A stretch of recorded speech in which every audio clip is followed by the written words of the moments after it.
Medeniyet we sanat usaatlarynyň aýdymsaly çykyşlary bilen utgoşukly dowam eden maslahat gatnaşylar elkelerini bu ýerde ýaýbanlandyrylan amal haşam sanatynyň eserleriniň we kitaplaryň tergisi bilen tanışdylar. Munyň özi ýurdumyzyň durmuşyna möhüm ähmiýeti bolan taryhy wakalary toplumlaryň esasy çemleşilýändiginiň aýdyň suwtnamasydyr. Serginiň çäklerini gahrman arkadagymyzyň we arkadaly gahrman serdarymyzyň döreden kitaplaryna möhüm ornuň berilmegine çuňgur many bar. Çünki häzirki döwürde ýurdumyzda gahrman arkadagymyzyň başyna başlan beýik maksatlarynyň hormatly prezidentimizin ýol başlygyna üstünlikli durmuşa geçirilmegi netijesinde mehriban watanymyza oň taryhy geçmişine häzirki bagtyar durmuşyna we ýurdumyzyň sazlaşykly ösüşine bagyşlanan eserlere aýratyn ähmiýet berilýär.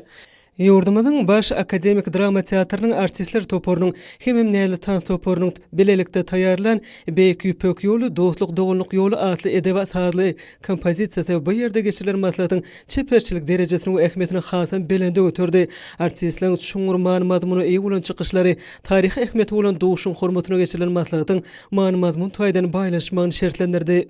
Berkarar döwletiň täze ýamynyň galkynşy döwrüni türkmen zinanlarynyň el hünäriniň we nesil terbiyesiniň dünýäde dawralmasy asly maslahatyň dowamyny ýurdumyzyň zinanlarynyň halkara hyzmatdaşlyk gatnaşyklarynyň ösüşiň täze derejesine çykanlygy barada aýdyldy. Belenşýaly türkmen Hatay zinanlarynyň dünýäsi asly forum ýurdumyzyň zinanlarynyň halkara hyzmatdaşlyk gatnaşyklarynyň durmuşyny täze sahypany ýazdy. Munyň özi ýurdumyzda zinan mertebesiniň belen tutulýanlygynyň we türkmen zinanlarynyň halkara geňişligine tejribe alşmaklary bilen baglanşykly meselelere döwlet derejesinde üns berilýändiginiň nowatdaky beýanyna urildi.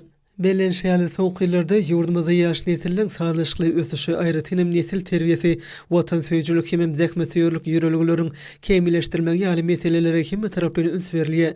Munyň özi merdany halkymyzyň taryhyň dowamyny döreden asly ýüreligleriniň häzirki döwrüň ruhuny kybap derejede ösdirilmegine hem dowamaty atarylmagyna giň ýol açýar. Şunda halkymyzyň taryhyň dowamyny döreden we dünýä nusgulyk asly ýüreligleri nesilden hünär eýesi bolup ýetişmeklerinde aýratyn ähmiýetli belenildi. Bu bolsa gahrman arkadamyzyň berkarar eden we hormatly prezidentimizin ýol başlygynda ösüşleň belentliklerine tarap ynamly gadam urýan ýurdumyzyň durmuş ogurly siýasatynyň möhüm wezipeleri hökmünde kesitlenildi. Şoň bilen baglykda taryhy müňünlikliň jümmüşini göz açylýan halkymyzyň ruhy, ahlak, ýüreligleriniň we ören baý meden mirasynyň almy esasy öwrenilmegine zerur üns berilýär. Bu bolsa ýurdumyzyň ýaşlarynyň mehriban watanymyza, halkymyzyň şöhratly taryhyna we häzirki döwürde ýeten derejesine bolan bu ýetişini artdyrýar.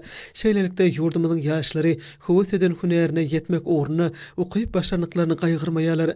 Munyň üçin bolsa döwlet derejesinde ähli zerur şertler döredilýär.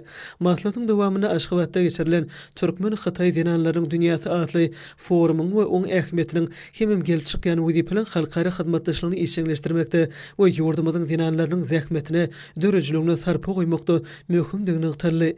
Belenşýaly soňky ýyllarda Türkmenistan bilen Hatay Halk Respublikasynyň arasynda ýola goýulan hyzmatdaşlyk köp ugurly häsiýete eýe bolýar. Şunda iki ýurdun zinanlarynyň özara gatnaşyklarynyň we tejribe alşylmagynyň wajypdygyny üns berildi. Çykyş edenler türkmen halkynyň milli lideri, Türkmenistan halk maslahatynyň başlygy gahrman arkadagymyzyň maşgalasy we hormatly prezidentimiziň käbesi Ogul Gerek Berdimuhammedow bilen Hataýyň halk syýasy konsultasiýa geňeşiniň ähli Hatay komitetining başlygynyň ornwasary Şen Ýoýewynyň söhbetdeşliginiň dowamyna türkmen we Hatay halklarynyň arasyndaky medeni insanperwer gatnaşyklaryň ähmiýeti barada aýratyn ýytadylar.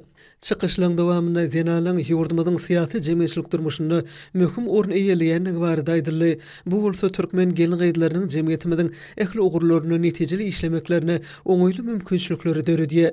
Şeýlelikde halkara geňişligine zerur bolan maglumatlary alşmak we hyzmatdaşlygy işleňleşdirmek meseleleri häzirki döwrüň möhüm wezipelerini hatyryna kesitlenenigi belenildi. Mundan başga çykyş edenler Hatayly mehman zinanlaryň gatnaşmagyna geçirilen çäräniň dowamyna gahrman arkadagymyzyň agtyjygy, aýjanyň gatnaşmagynyň ähmiýetli waka urlanyny aýratyn ýytadylar. Munyň özi ähmiýetli mazmuny özüne jemleýän pursatlar bolup, hem bilen kalbyna ýakymly we täsirli duýgulary artdyrýar.